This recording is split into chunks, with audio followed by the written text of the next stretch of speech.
Hi, I'm Peter Haddock. I'm here at Highways UK with Freda, who is Head of Customer Journeys for National Highways. Freda, what a great title that is, because it encapsulates so many different things. And what's really exciting is you've been with National Highways for about 23 years now. And what the interesting thing is, you're talking today at National Highways about litter, folks. Now, it is the bane of everybody's life. We don't want to see it on the network. But what it does is it actually transforms the journey potentially from a positive experience to a negative experience. So tell me what you're trying to do at National Highways and what this fight back against littering is all about. Yes, you absolutely encapsulate the problem there. So it really is a societal problem. But from National Highways' point of view, our customers are really important to us, and their end-to-end journey is really important to us, not just a bit of the journey that is on our network, but the whole journey. And giving our customers a good experience is of paramount importance, and litter can really affect what they say to us. Yeah. I think 64% of our customers in the last month or so say they've had a good experience with regard and not seen that much litter on our network, which sounds good, but that means that there's 36% that don't. So we know we have a problem out there. So our aim is to reduce litter on the network, and we'll be doing that we do that in many different ways, and that could be absolutely picking up the litter, but also trying to influence the behaviour of the people who drop litter, but also working with others such as Keep Britain Tidy, the RSPCA or local authorities. So we're in it with others to try and help this problem of our society.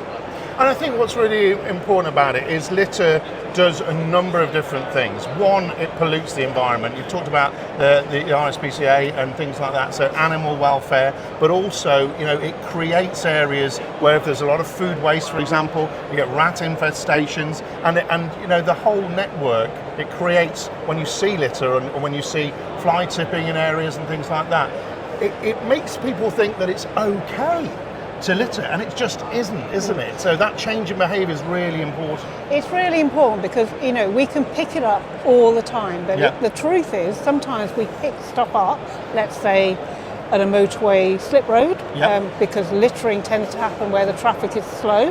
Right. Okay. So we know that where we've got congestion or ends of slip roads, it happens a lot. We can pick it up and it's right back there the next day. It's that bad. Right. So, so the behavioural change aspect and the impact that you refer to is really important. And you mentioned food waste. Many people don't think food waste is litter. It really? Absolutely is. Yeah. Even banana skins, apple cores, it's all litter. And yes, it absolutely can cause infestations of rats and things like that, but actually the wider point around what it does to the wildlife, such as foxes being trapped in bags, other animals, the biggest mammals down to the smallest tiny animals can be affected by litter. And one of my real bugbears is cigarette butts. Hard to see, a huge number of people throw them out the window. Huge pollution issues. They contain all sorts of chemicals, plastics and carcinogens, and are very damaging to wildlife, and are not really recognised as a problem, massive problem. And what's interesting today is we talked earlier about, National Highways is using a lot of technology. We're at a show here where digitalisation is a big subject matter. We're talking about sustainability, reducing carbon impact and things like that. So if we can reduce litter and the people that are needed to pick it up, and therefore there's a safety aspect there, then we can reduce a lot of the emissions, and the resources that are put into that space can go elsewhere, because there's not an infinite pot of money to look after our road network as well, is there? So technology is something you're also exploring as well, isn't it? Yeah, so we are looking at technology, one, to catch people, but absolutely to understand where our hotspots are. So we have to manually grade, we have to understand where the worst litter is. And legislation tells us that we have to grade our network from A to D.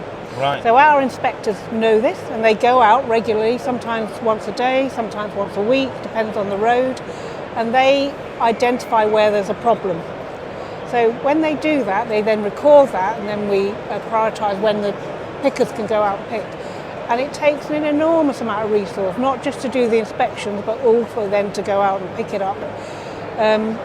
But what we can do with that information is use that to help us understand where our worst areas are. And where we know our worst areas, we can then direct our precious resources into perhaps picking more often in that location and not picking at all in another location. And so we do that manually now, and what we're absolutely interested in is, and we do map it as well, but it's from manual data, how we digitise that, how we capture on cameras, how we use technology to grade the network A, B, C, D, to understand where our hotspots are.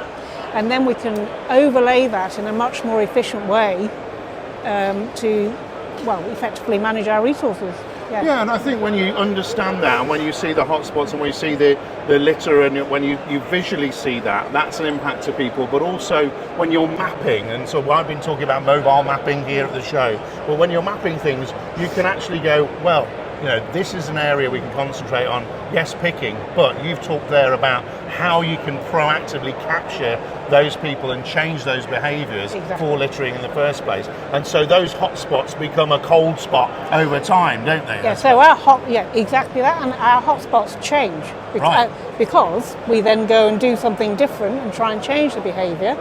An example would be on the M60 around Manchester. It's a very, very it's a third of the length of the M25, but it has the same amount of junctions. So lots of people hop on, hop off, and the slip roads around the southern section are regularly littered. So we don't just go and pick there. It's really difficult because we're closing roads to pit and lanes, which affects congestion, it affects the nearby traffic centre. We don't want to be doing that. So now we're trialling 4 different types of signs down there. And what we found is that rather than litter appearing the next day, it's taken about 6 to 8 weeks before it appears. So that's a behavioural intervention, a pretty basic one, but it works. And something else we've tried in the lay-by is something called geofencing, a technology solution. Of course, yes, we talk about it all the time. Map out the boundaries of a lay-by, and when somebody comes in, ping them a message. If there's a bin in that lay-by, we ping them a message to say, please use the bin. If there's no bin, we say, please take your rubbish home. Fantastic, what a great solution. It's a trial, but we've tried it on the A180, which is a key freight route, which leads me on to perhaps another issue. So we've done a load of research with Keep Britain Tidy about who litters on our roads and why, not generally, specifically on our roads. And we've discovered that commercial drivers, not just freight drivers, commercial drivers are one of the top groups that litter, and you can totally understand why to some degree. They're in their cars, cabs all day, they want it clean, and they feel the only way they can do that is by throwing the waste, sometimes human waste, out the window. Awful for our people who have to pick up the litter. So we then have targeted these routes because they are high freight routes. So we do that geofencing in that location to try and influence their behaviour. That's just one of several, or many things that we do. Another example is a few years ago now, with motorway service areas. We had a huge problem on the slip roads of motorway service areas. So people get in their cars, they eat their food, and then chuck it out the window. Before they get onto the motorway, they chuck it out the window because they can't be bothered to get out and put it in the bin. Oh my goodness. So you will see them everywhere now, but back then, it's only about 3 or 4 years ago, we introduced driver height bins with a great big aperture. And we put those in locations where people, as they were exiting, could throw their litter out. And we put them at freight HGV height, and we had them at normal car driver height. And now you will see them all over the place, in motorway service areas and other places. And it's really made a difference to the litter within the motorway service areas, but also on our roads, our slip roads. And sometimes for me, it is the simplest things. It's like, I'm going to chuck my litter because I can't reach the bin. I'm going to chuck it because I can't reach down here. That's just being clever, isn't it? But it's all about behavioural change. I'm delighted to see them everywhere now.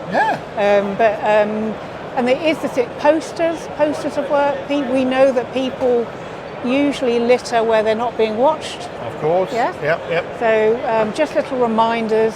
So it's not all about technology. Technology is really important. Working with our partners, a really important point is that we're not responsible for picking litter on the majority of our A roads. Right. That is the local authority, and most people don't realise that. The local authorities are often not geared up to work on high-speed roads or at night. Yep. So what we do everything, we recognise it's their responsibility under the law, but we do everything to help them.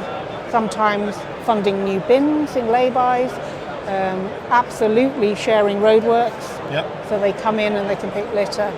And sometimes working closely with them on enforcement. So Tom, I think the message here is that we're all about reducing litter, but many people don't know what we're doing. But I also think the message really is, it's like, come on people. You know, you're complaining about roads all the time because that's one of our national traits, that we complain, even when, you know, the great work that people do and to keep our road network going. But please play your role and keep your litter inside the car and chuck it in your own bin at home. Absolutely. It's not rocket science. Absolutely not. And, no. Road users drop litter, but our message is please take it home. Take it home with you. Yeah. So folks, my message to everybody in the industry, Highways UK and all my listeners from Freda here is, please do your bit to help us reduce the littering on the network. When you're out there, share information with the National Highways team. Share your thoughts on technology, on solutions, and how your team can actually benefit from things that are already going on or that are in development right now. National Highways is a real developer of solutions all the way through, from machine control to technologies to drones. Surely we can all help our creativity to change the way in which littering helps us use the assets that we should be using elsewhere and the resources. You're doing a great job. Hope you have a great talk later on here today at the Highways UK event. And you out there, if you litter yourself, shame on you.